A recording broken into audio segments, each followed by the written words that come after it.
Well, it's a little after 4 o'clock, so I'm going to go ahead and get started. I have heard from a ton of folks that tonight is open house for a lot of people.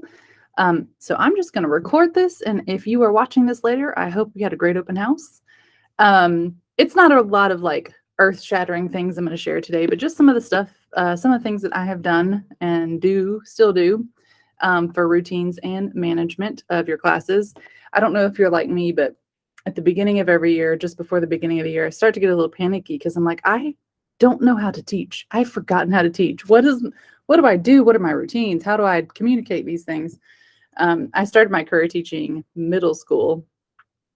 And in middle school, you have to have procedures for everything, like how to turn things in, how to ask a question, how to da da da da da. And while that is amazing, that is not my personality.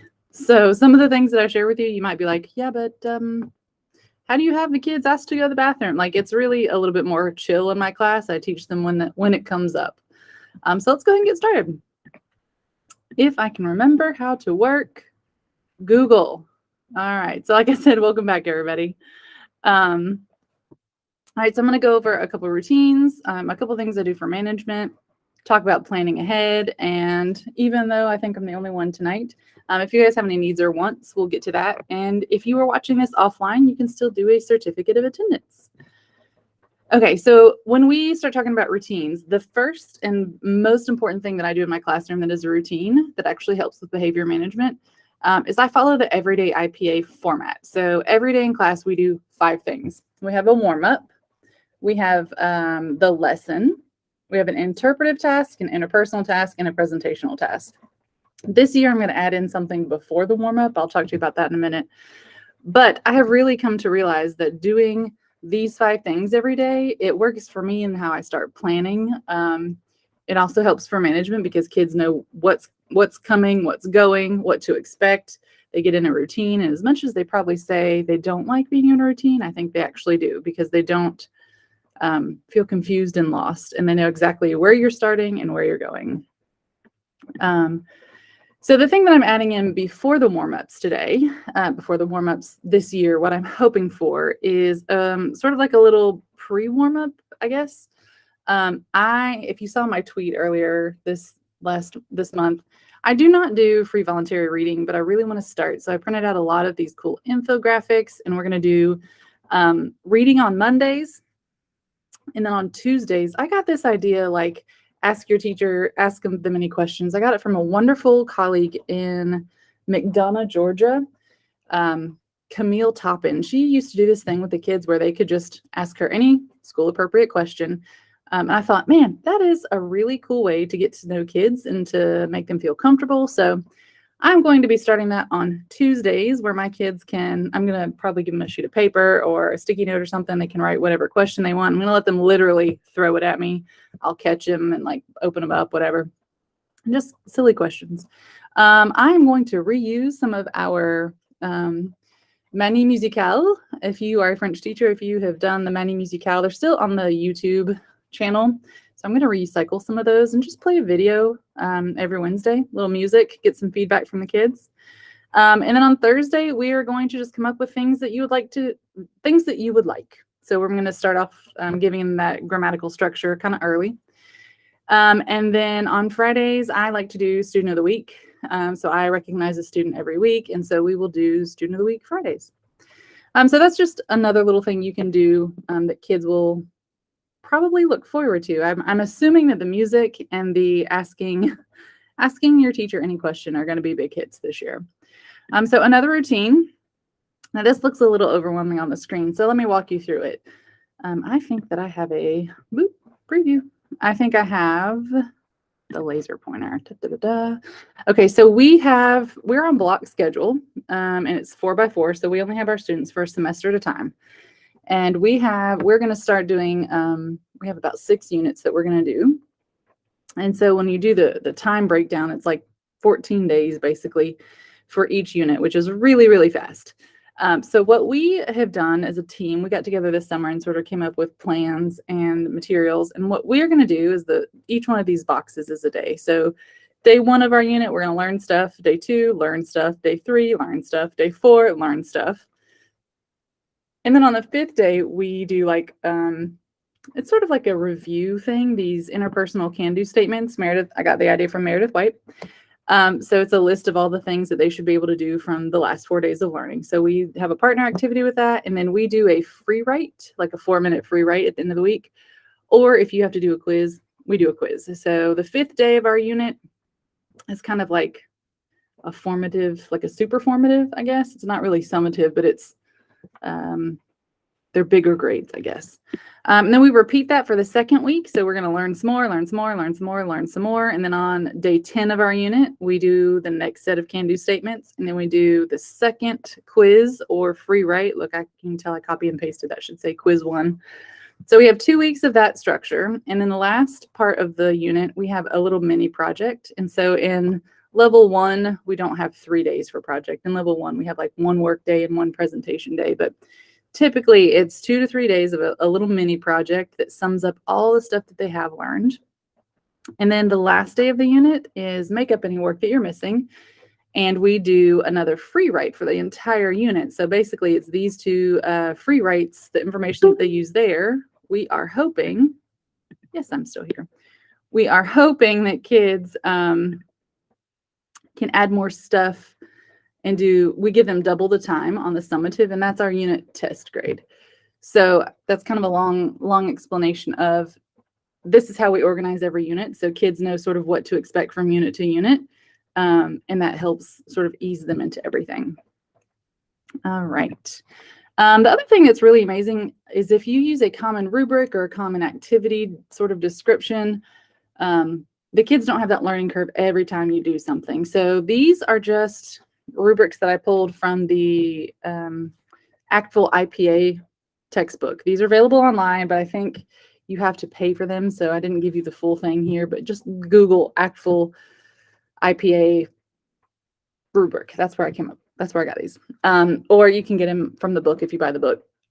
So if you're using the same rubrics and if you're using the same discussion points, like here's your performance rating or proficiency scales, those kinds of things, if you're using that constantly with students, they don't have another learning curve to do this from this unit and that from that unit. And so they get a little bit more used to it. I used to do old school, I'm going to age myself right here. I used to do dictées or dictation activities, and I noticed it's hard, first of all, especially, and I did it in middle school, teaching middle school. Don't judge me. But the first one that we did, the kids were like, what? And then each one we did after that, it just went so much smoother because they knew what they were going for. And like halfway through the year, they were like, man, I can't wait to tackle this dictate. I'm going to get more words. My goal is going to get all 100 words right. And so it becomes like just fun for them. They're like, it's a challenge. So anytime that you can use the same type of rubric or project description, that's going to take away some of that overload that kids have. And you don't have to look for something or make something new every week. And like I was saying, common rubrics, we do a project at the end of each unit. And so what we have decided is to give them 2 options for now. And what I assume is when kids get creative, they'll have their own options that they can tell us about. But option 1 is group work. Option 2 is always going to be an individual presentation. And so we have the same sort of directions for the group work for every unit. Work with a partner. Everyone has the same amount of time to speak. Everyone has a job. Or the individual presentation, you can use 1, 2, or 3 slides, no words, only pictures. You can't use a script, those kinds of things. So option 1 and option 2 are always going to have the same guidelines, but then with each unit, we give them different things to include based on the content for that unit. And I pulled our grading scale. We're still fleshing this one out, but this is like our working document at this point. So we are going to always tell the kids whatever their goal is. Like if we're expecting them to do novice high, this is a level 1. Hey, if your performance is a novice high, and we would use a presentational rubric that we still have to find. So if you have a good one, please send it. We'll use that rubric and equate if they get a novice high to somewhere between a 90 and a 100. And we can discuss that with the kids like, hey, that was pretty good. Maybe like a 97. Here's why. What do you think? Same thing for novice mid or novice low. And you can adjust that to your proficiency and performance scales that you need for your class. But by reusing that all the time, you're saving yourself work, and kids just know what to do with each one. And I love this idea. If you guys are not using timers, you're missing out. So we do the everyday IPA, and everything that we do on there is timed. My warm up is 5 minutes. My interpretive task is usually like 6 or 7 minutes, maybe. The interpersonal task, it has a time on it depending on what I've structured. And same with the presentational. So I love these timers. This one up here is one that I use all the time, and I think it went offline a couple weeks ago, and I panicked when I saw it because it's in every single one of my slideshows. But this one it plays some cool music. And so you can set the tone, right? Like if your kids are reading, you can give them something calming, or if they are doing something that you want a little bit of like fast-paced energy, you can use one of those. Or if you need everyone to be real silent, there's silent timers you can use. And honestly, all of those, they're just YouTube videos. So if you're already using Google Slides or something that you can embed a YouTube video into easily, literally go to YouTube, figure out how many minutes you need, and say with music or silent. So if you just need a 3-minute timer, 3-minute timer with music, and it'll have like a little kid version. It'll have like electric music. It'll have like workout, like the hit timers. What is that? High intensity interval something, HIIT. But there's a lot of just timers on YouTube, and it takes all of 30 seconds to put one in a Google slide. So they have really improved my pacing as a teacher. I can't lie. Like I live and breathe off timers now. And that helps get your class moving, because I realized before I started doing timers on everything, I was giving kids way too long, and they knew I was giving them way too long, and they took full advantage and kept stretching and kept stretching. So, that's not saying when the 5 minutes is over, if I see they're actively working and they're still not done, that I won't say, all right, you want another couple, like 3 minutes, and restart the timer. But timers are really good for students and teachers. So those are really just 5 sort of routines that I thought you might appreciate. They're, like I said, they're nothing hard hitting. I'm not going to sit here and talk to you about how to turn in work or how to collect work or how to post things in your classroom, because that is really up to individual teachers. I have several friends who do classroom jobs. That doesn't work for me. That drives me nuts. I cannot handle all that movement. I'm sort of like a little dictator in my class. Like, you're going to do what I tell you to do when I tell you to do it. I hope I don't get fired for that one. But like that just doesn't work for my teaching style. I cannot handle all of that sort of chaos. I also do a blend of digital and a blend of paper stuff to turn in. Like I have paper boxes, like if we're doing packets. I'll tell you about packets. Packets are not a bad word, but they turn in a written work over there, and obviously Google Classroom. So let me tell you about my packets. After the years of COVID, I had several kids. Most of my students were like, I'm so tired of being on a computer. Can I please have all of this work written out? So all of my unit materials are in one giant Google slideshow, like 300 slides for the whole unit. And so all I do is custom print the slides that they would need to write on. And I print it out 2 per page, front and back, and they get like a little packet of the activities. And they're set up in a way that they can't just do them at home. They have to actually be participating in class. So I don't want you to think I'm giving my kids like pages of worksheets and crossword puzzles. It's just a paper version of what we do in class, because I think kids are a little bit techno tired.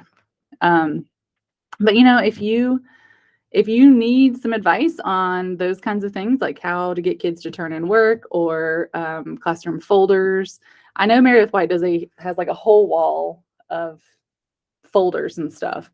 I'm not that organized, and I don't have that much room, but there's plenty of folks. If you need some help with that, just reach out to me and I'll get you in contact, or think things through with you. All right, so a couple of, oh look, my timers are gonna go on. Sorry. See, isn't that great music? Bloom. It gets them really in the mood for like writing. Just kidding, they really don't. My kids, I think, are in shock from hearing that so many times. So some management strategies. Like I told you, I am like the end all be all in my classroom, which is probably not what anybody tells you anymore to be. But I'm like, I'm very like, I'm going to tell you what to do, when to do it. I'm going to scaffold it for you. And it's worked in my classrooms. Like I don't generally have behavior problems. I don't generally have unhappy kids. And so my short and simple rules, if you have done anything with Stepping Stones and Tina Hargaden, I really like some of her classroom rules. You can also go back to Harry Wong over there. Most of his stuff just says be specific and state as affirmatives. So this was Harry Wong, and these are the things from Tina Harganen, and she's really much more like CI, storytelling, those kinds of things. I'm not great at that. I do a blend of that with other random stuff that I picked up along the way. But literally, the rules for my classroom come sort of from here, and I'm going to read them because they're across the hall. Number 1, support the flow of French. Okay. Number 2, one person talks at a time. And number 3, do your part. And so I've had those for a couple years. And I realized in the first couple parts of class, or first couple days of class, when I have kids who are speaking in English, I can go over to that and be like, hey, don't remember rule number 1, support the flow of French. And that gets them back on task. Or if they're all talking, I can say, guys, whoa, one person at a time. And so any kind of little behavior that students are doing in class can tie back to those three rules. And they're not mean. They're not like, don't chew gum, don't sit on the desk, don't stand on the, don't. I'm not giving those. I'm just giving them some affirmative statements. I need you to do this. And basically, if they're not doing anything correctly, rule number 3 is do your part. And you can explain that however you want. And have those posted and refer to them for the first couple of weeks of school. They'll get in a routine. The second thing, and excuse me, somebody texted me the other day and asked about a QR code, and I thought, oh my gosh, I'm not using them well enough. I think it was Johnny. So Johnny, if you go back and watch this, thank you for that reminder. I thought it was a funny little graphic. QR codes went away. They were cool, and then they were not cool, and now they're like back to being cool. And so some of the ways that you can do, you can use them. So I used to do at my last school. By the way, I'm at a new school. It's my new classroom. I'm very excited. I have like a little atrium, like old school Wendy's over here. So I don't know if you do late work. I don't know if you accept it, if you just put it in the same box as others. But I had this idea where I thought, I don't want to have to check for things that are late all the time. So I'm gonna put that responsibility on the kids. So I made a Google form that was like, what's your name? What's the name of the assignment? Making them go in to look at the grade book to see what they're missing, and identify it, and then turn that in instead of some random other paperwork. When was it due? What day are you turning it in? And I think I put something on there that was like, what is your parents' email address? Now, I don't know if they will actually put their real parents' email address, but so that Google form would then send an automated email to me, the kid, and the parent that says, hey, thanks for turning this in. Here's what you submitted for late work. Please give me a few, like 48 hours to get back to you. And so instead of posting that in Google Classroom, I just had a QR code printed on the wall for them to scan. So that's one way of doing it. This year, my syllabus is probably going to be on a QR code. I don't really make a big deal about the syllabus. I don't know if you guys do. I talk about grades. That's it. Like, here's how it's going to be calculated. Here's how we're going to run class. Ask me questions later. If kids want to conference with you for anything, you can put that on a QR code, fill out like another Google form or some sort of email, I guess. Or if you've made a mistake in the grade book, which the kids will catch in a heartbeat. I did this as another Google form. What's your name? What's the grade? What did Madam Bora mess up? Which assignment did I put the wrong grade in? What should it be? And, send me a picture of the proof that this is correct or something like that. Anything where you need to collect information from kids and you don't want to have little slips of paper, or you don't want to have a ton of emails that come through or spam or whatever, make it digital and then make it a QR code. Post them around your room. My late work and my conference request and grade correction QR codes are always on my door. So coming and going, just scan it. And that text that I got, I think, from Johnny, it also made me think, if you have all of those ready, you can print it out and put it in the kids' notebook so that when they need it, they can just flip to it and scan it. So you can digitize a good part of your classroom routines, which will help with management, because how many times do kids say, hey, I need to turn in some late work, or hey, can I talk about my grade? And you're like, no, I'm trying to teach you the subjunctive. Sure. Sit down, be quiet. So that would be a suggestion. I stole this from Meredith. I feel like I've said Meredith's name too many times. If I say it once more, will she like come out of the sky and like pop in and say, hey? Strategic grading. What I run into, I think, with a lot of new teachers is they think they have to grade everything, or they don't think they have to grade anything. And so for us, the stuff at the top, I'll go over what our grading policy is going to be here at the new school I'm at, which is Jackson High School in Jackson, Georgia. Red Devils for life. That's our mascot. Okay, so we give a weekly warm-up grade for each of the 2 weeks of our learning. We're going to give one interpretive, one interpersonal, one presentational, and one timed right. Now, so that's 4 grades for the first 2 weeks. So that's 8 grades. And then our summative grades, because we're split up between classwork and summative. And so we'll have the unit project and we'll have the summative timed right. So those are the grades. That's the grade breakdown for our kids.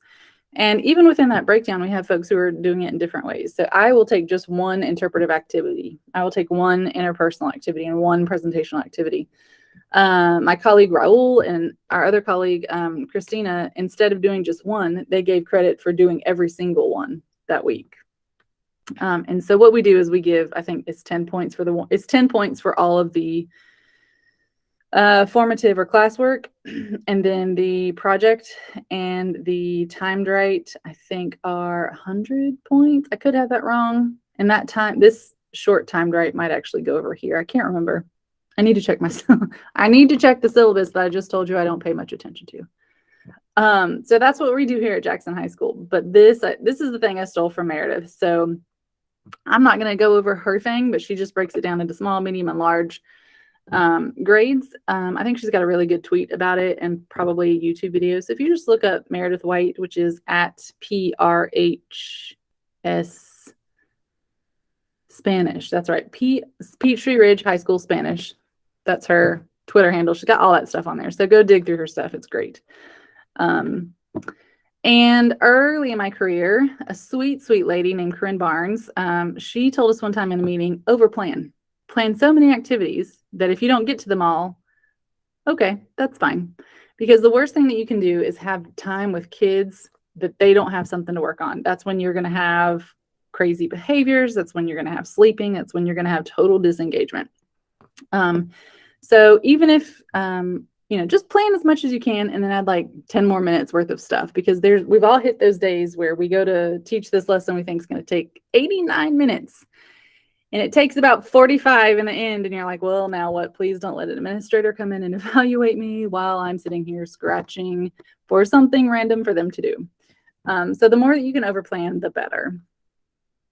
And the last sort of management thing I think is important, especially as teachers, and I know we're all getting anxious, excited, all that stuff right now, is to remember that they're kids. Whether you teach middle, elementary, high school, these are still kids who want to have fun. These are still kids who want to have a connection with you. These are still kids who are just trying to figure out life. So show them the grace that you would want to be shown. Repeat directions if you need to. We're not here. If you're here and you don't like kids, it might be time to consider a career change. And they love games, honestly, too. That's another thing. They're kids. They love games. Have them make up a game. Have them lead some sort of game. Tap into that childlike energy that they sometimes have. So that was really short and simple and sweet. Like I was telling you, if you have any questions or if you need something, please, please, please reach out. I would love to chat with you. I'm going to just do a little planning ahead. So I've given you the calendar of events. All of these are the activities that were the highest rated on our end of the year survey last year. So on August, I almost said October, like, hello, goodbye, first semester. August 25th, we're going to talk tech tools with Meredith White. She is going to help us do all kinds of cool things. And then you can see the dates, and they'll be in they're on Twitter, and they're in the slideshows, and they're in your newsletter. If you are interested in presenting at Flag, and if you even have like the smallest inkling that you might maybe one day want to present at Flag, please put in a proposal. We want to see people from all parts of the state. We want to see people in all languages. We want to see people with all different kinds of views. And what you have in mind is probably going to help somebody else. So even if it's your first time, if you need help writing your session proposal, we're here to help. But please share your talents with the rest of the state. And those of you who know Joanna Arnold, she just told me earlier this week that their Jubilee Symposium will be October 12th. So we'll get some more information out to you on that. I think it's in person and online. It's a really cool event. I think I might be able to go in person this year. I'm not sure. But keep your eyes out for that. Excuse me. We have been outside on a field trying to take a picture, and I think I'm allergic to that plastic stuff. Okay, so if there's anything that you want or need, please just reach out. I would love for other people to host sessions. As you can tell by the last slide, I'm trying to get other people. So in September, we're going to have Haley Ziegler come back. Joanna Arnold is actually going to present in November. So we would love to have some of our folks or people that you know who would be great. Just please get them in contact with me because I would love to hear other people talk. If you have other great ideas that you want to share with our group, let me know. I'll send it out. And if there's something that you are struggling with or something you're curious about, we can talk about it. Just let me know, and I'll work it into a schedule somewhere. Excuse me. And last but not least, if you would like a certificate of attendance, all you have to do is scan that. And this code will work even if you are watching the YouTube channel.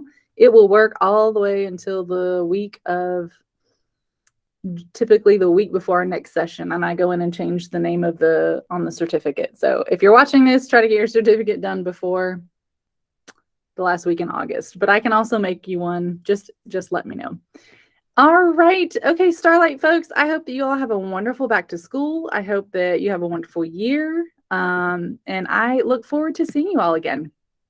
Okay, have a good afternoon.